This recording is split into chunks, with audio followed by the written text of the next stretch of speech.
Atlanta. I heard you just moved. Well, it was okay. It was fine. A little bit bittersweet. I've been in Atlanta for about 25 years, and now to move back to Alabama is kind of an awakening for me. Yeah, yeah. Not a lot to do in the rural part of Alabama, Yeah. but I did enjoy Atlanta. But I would like to be closer to home at this point in time. Mm-hmm. So tell me a little bit about what's going on with you, with your health. I found out probably about 2 years ago that I contracted the AIDS virus, and currently when I went to my doctor, he let me know that it has gotten to the stage where I only have about 2 to 3 months to live. Oh wow, I'm so sorry. It's okay, I'm fine. Okay, so and you've come back home for? Well, I would like to, it's kind of twofold. I would like to receive services from hospice to kind of, get me on my way to the other side, but also to just be home and be comfortable, basically. Okay. And what do you call home? Is home with friends and family, or? Right now, home is with mom. Okay, mom. Okay, awesome. And does she know that you're? Well, she does not know, unfortunately, that I am a homosexual man, and she also does not know that I have AIDS. Okay. So I guess that's something else that I would possibly like for you all to look into to help me with, but she has strong religious beliefs against homosexuals, and I've lived with those beliefs all my life, so I'm kind of afraid to tell her. Okay, yes, I can see that you're having a hard time with that. I see that you are really scared to tell her because you don't know if she'll accept it. Okay, so, and I also hear that you just had a friend recently die. Yes, my life partner, actually. He died about 3 years ago, and I was his caregiver, and I saw how well hospice worked with him, so that's why I decided that I would try to receive some hospice services also. Okay, awesome. So it sounds like you did a really good job taking care of him. I did. You were by his side until the end. Yes, I was. That is an awesome strength. Well, thank you. Very good. So just a couple things as we get started. I see that you are in a tough situation.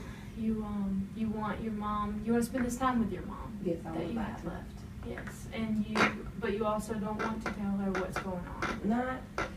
Not actually.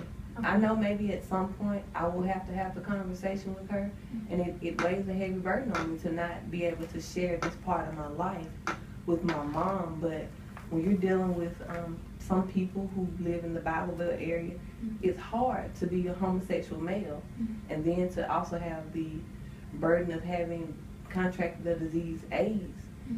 Some people have this negative stereotype. And living in a rural town, I'm afraid of being judged, number one. And I'm also afraid that my last days will be filled with pain and misery. Yeah, okay. Well, since you say that, I think that we can help you. I know that we can help you. Thank you. We have a program where we can implement a group of people. It would be you, your mom, and a social worker. And we could come in to your home, your mom's home, and we could do counseling. I really think that it would be a good idea to tell your mom what's going on because, for one, her safety. If she's going to be helping you with your medical things, she's going to find out eventually. Yes. And we don't want her to get sick.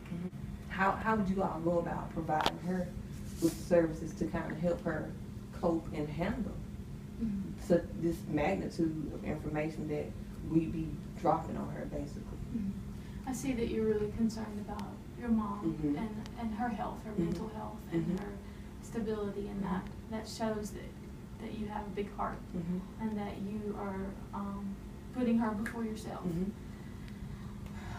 But I also see that at this time we really need to put you first. So we should. What would happen? We would come in and we would sit with you and meet however often you would need to be. And when you felt comfortable is when we would tell her. At first we would just come in and be taking care of you. And whenever you were ready, we could pull the plug and say what we need to say and work through the issues so that your death is peaceful. Very much so. I'm worried about confidentiality. So I understand that you have concerns about confidentiality, and earlier, we signed the papers and went through everything. But let's just go over this page so that you feel more comfortable, okay? So what a confidentiality statement is that I'm saying that none of the information that you give me will be released from me at all. Your identity will be protected. Any information that we discuss in here will stay in here. There's one exception. If you tell me that you're going to hurt yourself or someone else, I have to step in. But that's the only circumstance. Does that make sense? Yes, ma'am, it does.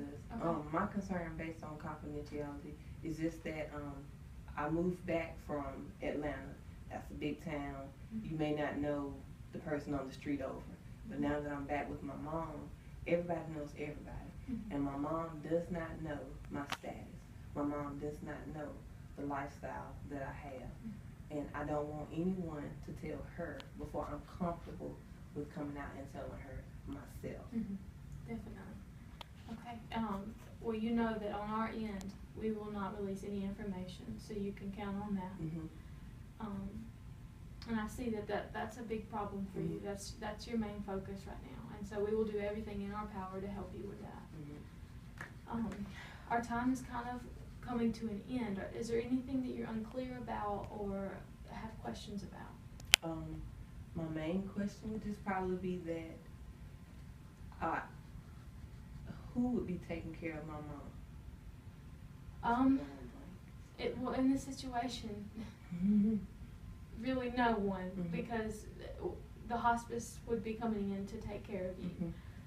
So, but with that being said, as the social workers come in, we will be taking care of each other during that time, emotionally and not necessarily physically, but we will have that. Now, what if my mom asks the question about what's going on? Can we have an understanding with nurses and everyone that is attending to me and my needs that nothing should be disclosed without my permission? Absolutely, yes. Now, do they all have to sign confidentiality agreements?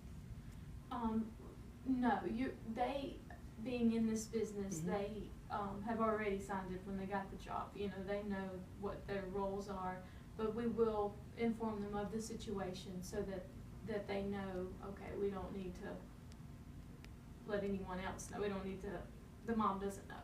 Yes. Well, I thank you and I appreciate your help, and I would hope that you all can help me in my transition from life to a peaceful death, and also make sure that my mom is okay. Oh, definitely. And we will be here every step of the way. And it was wonderful to meet you today. And it was nice to meet you also.